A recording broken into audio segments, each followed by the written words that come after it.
حالة جودة جوة قدفو وأبدي الليران وناكسنت هاي بقولت عندي ترى قبل قدفو وقبل كعرفت وجرة دينا مقارنة أفريقيا أما بوتلان وضمية قبل هذا بوتلان سجالته وأنا قبل هذا كله أمودو مقالوين كالطرف هو بوتلان إذا عاصمة دولة بوتلان كروي iyo caasimada dhaqaalaha Boosaaso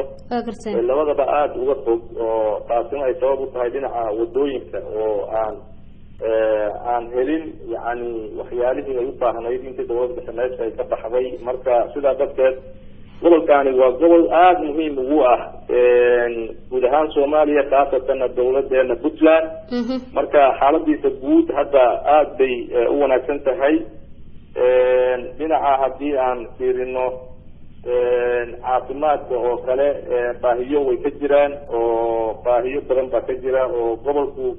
waa gobol aad u ballaaran sidaan ku sheegana deegaanada kale aad uga fog marka waxaan isdhihi karaa baahi weyn baa ka jirta oo weli taagan laakiin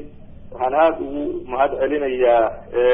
group la yiraahdo Casir Kulmiye oo dad ka soo jeeda deegaanka gobolka Galbeedku oo hablo iyo ragba ah oo sameeyay contribution kaasoo hadda la balaabay isbitaal labaad in laga dhiso magaalada madaxda Caluule kaasoo aan rajeynayno in wax badan horumarka ka qayb qaato واتهاي مدن محمود أحمد عينب وحتى قدوميها قبل كجردفو حالدي وحما سووا هاي قبل كاسي إنك أدخلك هاي السي محاكم إذا ما نوت المعامل كرتا دباتو إنك يقفر بدنا قبل كصومرة هذا هان لهين أبارها هذا هان له حالة عفمات هذا بدك والله أنا ما صنت هاي قبل كأنه أنت حكيت الشوقي وهذا يعني هل سنة عن إسماعيل هاي وحير بقدمان iyo intii hore oo aan shacabka kamidha oo ahaa ganacsatada ka ganacsada gobolka Dhaxriisa iyo gobolada kale Puntland waxyaalihii aan hadda taaban karo xusi karo waxa oo kamida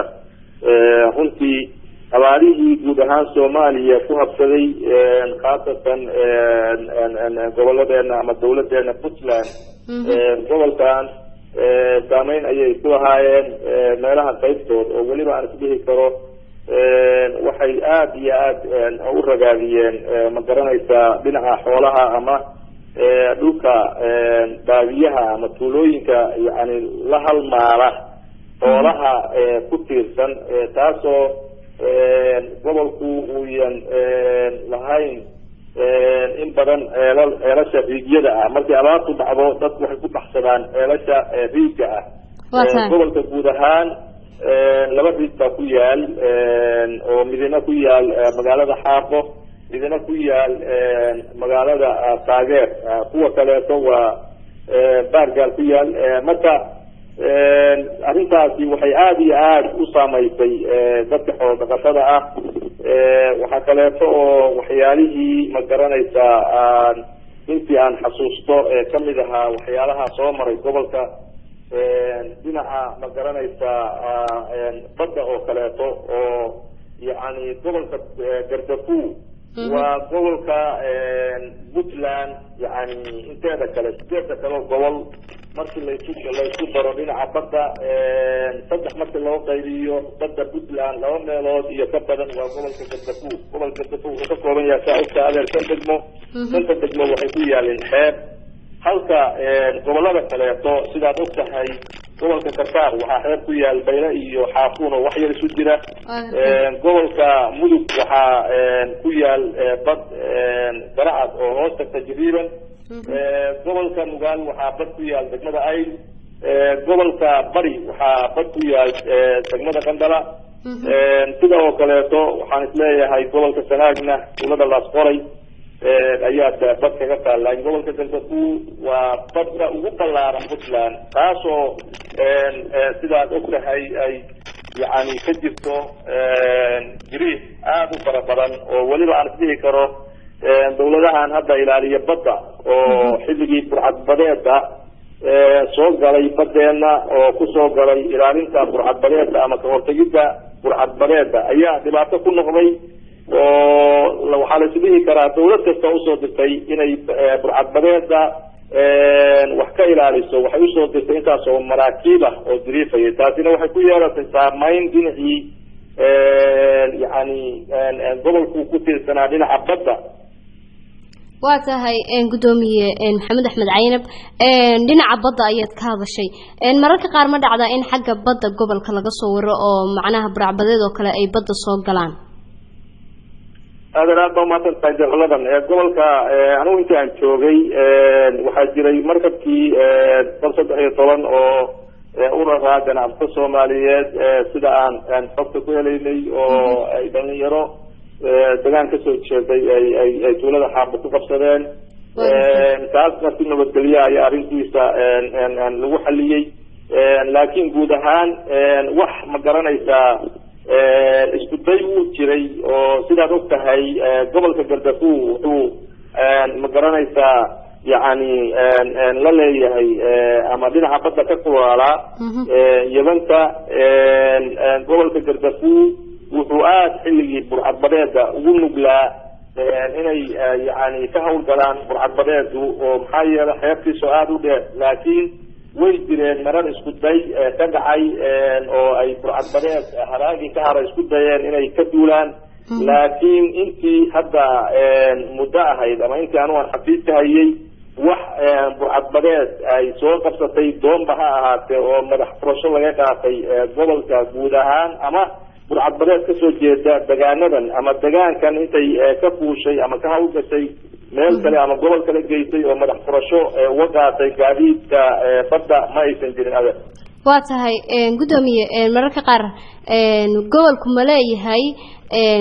saldhigyo waaweyn oo haddii dambiile la doonayo in lasoo qabto markaasi lagu xiro mise deegaanada waaweyn sida Boosaaso kale ayaa loo soo gudbiyaa qofka dambiilaha ah markaasi dambi gala mise gobolka Gaardafuu ayaa wuxuu leeyahay saldhigyo waaweyn oo markaasi amnigooda lagu sugi karo qofkaas? adeerkaladan aad baa umahadsan tahay waxaa xusid mudan gobolka Gaardafuu deegaanada ku yaal sida magaala madaxda Caluule oo ah degmo qadiimiya oo la yiraahdo waa caasimadii ugu horeysay Soomaaliya talyaanigu uu ma garanaysa calaamadiyay markii dambeetona Muqdisho kula dhaqatay caasimada deegaanadan dawladii dhexe ka hor xilliyadii ama talyaaniga ama dawladii rayidkaada ka damaysay waxaa la yidhaahdaa dhulkii la isku oran jiray Majeerteeya oo ilaa Gaalkacayo kala bar deegaankan hadda aan joogno Gaardafuu hadda la baxay dhinaca horumarka iskuulada iyo saldhigyada inta kale iyo iyadu kala bar ayay ahaayeen laakiin xilligan hadda la joogo dawladda dhexe hadday meesha ka baxday xabsiyo waaweyn oo dadka lagu hayo wax ka badan 24 saac ama ugu badnaan 48 saac ma aysan jirto horta adeer waxaa xusid mudan sidaad og tahay يعني لفظك أما تلك الدولة النمو وحوي وحلا يرى وحيكون رئيسها صدق إن ماشى أو تجر البوليس يعني تجر محكمة دي مركو بوليس مصور تسمي لها حكومة لها هي قرب تتحابوا حبس دي الوحى إن لها مركز الحكومة وحنسلنا هاي قبل تجربوه قبل كي يسمى مجعابيدا قبل أنا بوتلان قبل كوردينا دينا عمرك اللي تاريخ هان يعني جغرافيا هان بوتلان أما سوماليا كيما وين وصل بيا وأنا سيكرو تاس عصيري ناس تجربوه يعني لقبت أما هالبولها سوماليا دينا عطين والله يتهودا دينا عطين والله يتبدر هذا هو قبل كوردينا ملها حبسيو وين وضدك اللي وحروا هذه اللي حصلوا لكن حتى إلهي معدي محكمتي ويشقيتا بوليس كنا وشقيا إن شاء الله وحنا رجينا إن يدنا قاري دونه حبسي ده وضدك اللي وحروا الأمر الحكومة.